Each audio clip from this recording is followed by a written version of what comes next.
अश्विन माह में शुक्ल पक्ष की 10वीं तिथि को लंकापति रावण का वध करने के बाद श्री राम कार्तिक अमावस्या के दिन अपने राज्य कौशल वापस लौट रहे थे। लंका से कौशल आने की अवधि में वे विभिन्न स्थानों पर रुकते हुए आए। रावण वध के पश्चात जब श्री राम के अयोध्या वापसी की बेला आई तो धर्म अधर्म के इस युद्ध में उनके साथी रहे नील, जामवंत, हनुमान, सुग्रीव आदि दुखी हो गए। अपने साथियों की मनस्थिति को भांपते हुए श्री राम ने उन्हें भी अपने साथ चलने के लिए कहा। श्री राम और उनके साथियों की इस यात्रा में पुष्पक विमान उनका वाहन था। कुबेर का पुष्पक विमान उन्हें वायु मार्ग से अयोध्या ले जा रहा था, किंतु श्री राम मार्ग में कई स्थानों पर रुके। सबसे पहले विमान अगस्त ऋषि के आश्रम में पहुंचा। मुनि अगस्त का आश्रम दंडक वन में था। इस आश्रम में उनके साथ कई अन्य मुनि भी रहते थे। दंडक वन पर अगस्त ऋषि से मिलने के बाद श्री राम का पुष्पक विमान चित्रकूट में उतरा। अपना इंतजार कर रहे मुनियों को संतोष दिलाने के बाद श्री राम ने वायु मार्ग से यमुना नदी के ऊपर से उड़ान भरी। अब वो प्रयागराज में गंगा यमुना के संगम के समीप पहुंच गए। यहाँ उन्होंने गंगा माँ को प्रणाम किया और श्री राम जी ने सीता जी को संगम का महत्व समझाया। अब उनका पुष्पक विमान प्रयागराज में पड़ाव डालता है। यहाँ पर त्रिवेणी में स्नान करने के बाद उन्होंने बंदरों और ब्राह्मणों को भोज भी कराया। यहाँ से भगवान श्री राम ने अपने आगमन की प्रथम सूचना अयोध्या संप्रेषित की। श्री राम ने भरत को अपने आगमन की सूचना हेतु हनुमान को आदेश दिया कि ब्राह्मण का रूप धारण करके नंदीग्राम जाओ। उसके उपरांत श्री राम भारद्वाज मुनि के आश्रम में पहुंचे। यहाँ से पुष्पक विमान ने गंगा के दूसरे छोर पे पड़ाव डालने हेतु उड़ान भरी। यहाँ पर श्री राम अपने प्रिय मित्र निषाद राज से मिले। सीता ने गंगा की पूजा अर्चना की और आशीर्वाद ग्रहण किया।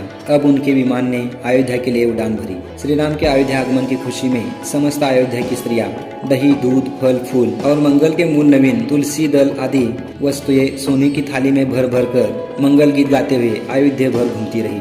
श्री राम को आते देखकर समस्त अयोध्या नगरी सौंदर्य की खान हो गई। सरयू जल अति निर्मल हो गया। अयोध्या का प्रत्येक नागरिक श्री राम की एक झलक पाने के लिए व्याकुल था।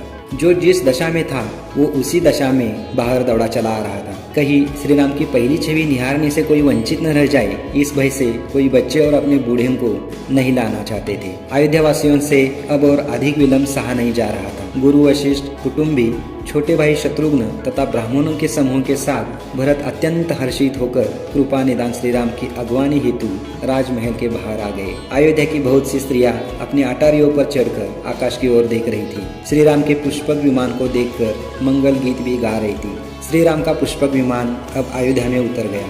प्रभु श्री राम पूर्णिमा के चंद्रमा है तथा अवधपुर समुद्र है। उस पूर्ण चंद्र को देखकर सारी अयोध्या नगरी हर्षित हो उठी। इधर उधर दौड़ती हुई स्त्रियां इस पयोनिधि की तरंगों के समान प्रतीत हो रही थी। सब माताएं श्री राम का कमल सा मुखड़ा देखते ही हैरान रह गई थी। उन्होंने सोने के थाली से आरती उतारी और फिर बार बार प्रभु के अंगों की ओर देखती ही रही। प्रभु श्री राम को निहार कर माताएं बार बार निछावर करती रही। माता कौशल्या बार बार अपने पुत्र श्री राम को निहारती रही। सर्वप्रथम श्री राम ने अयोध्या की पावन धरती और गुरु वशिष्ठ को प्रणाम किया। उसके उपरांत माँ कैकेयी, माँ सुमित्रा और माँ कौशल्या से मिलकर वो सीता के साथ महल की ओर चले। श्री राम के आगमन के अवसर पर अनेक प्रकार के शुभ शकुन हो रहे थे।